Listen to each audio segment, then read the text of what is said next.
Hi guys, it's PanelHopper again, and today we're going to talk about my thoughts on Spider-Man Homecoming. Yes, I've finally seen it. Real life got in the way of me seeing it in the cinema, but I've got it on DVD now, and I watched it. Not DVD, actually, I've got it on Blu-ray, I should say. I've got it on Blu-ray now, and I've seen it, and I really enjoyed it.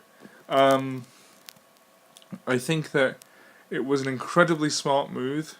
As I said when I saw Civil War, I said it was an incredibly smart move to make Peter Parker a teenager again, as opposed to someone who's just graduated from university or something like that, and to make him, of course, a modern teenager, a 2017 era teenager, because that really kind of brings the whole. I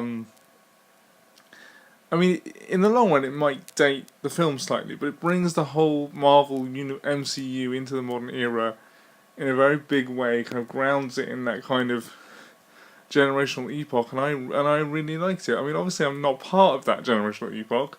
I'm not a teenager anymore. I'm a, you know, I'm definitely not a teenager. Let's leave it at that. And a lot of the stuff, is. You have to be very clued into popular culture.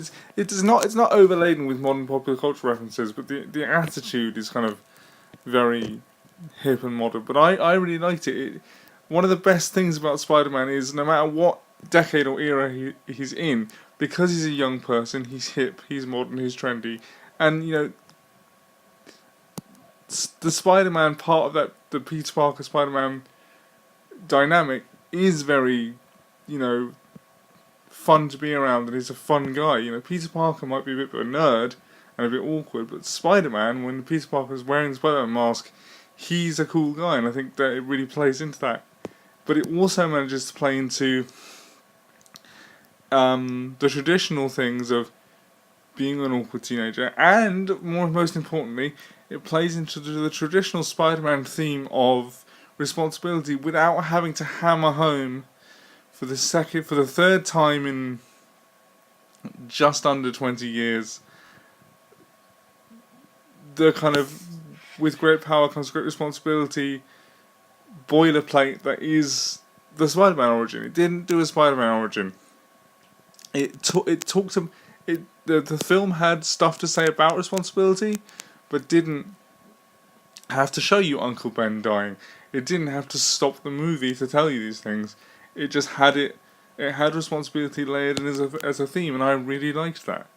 And the action scenes were great. Marvel movies never fail to disappoint with action, and Spider-Man as a character, it works well in action scenes.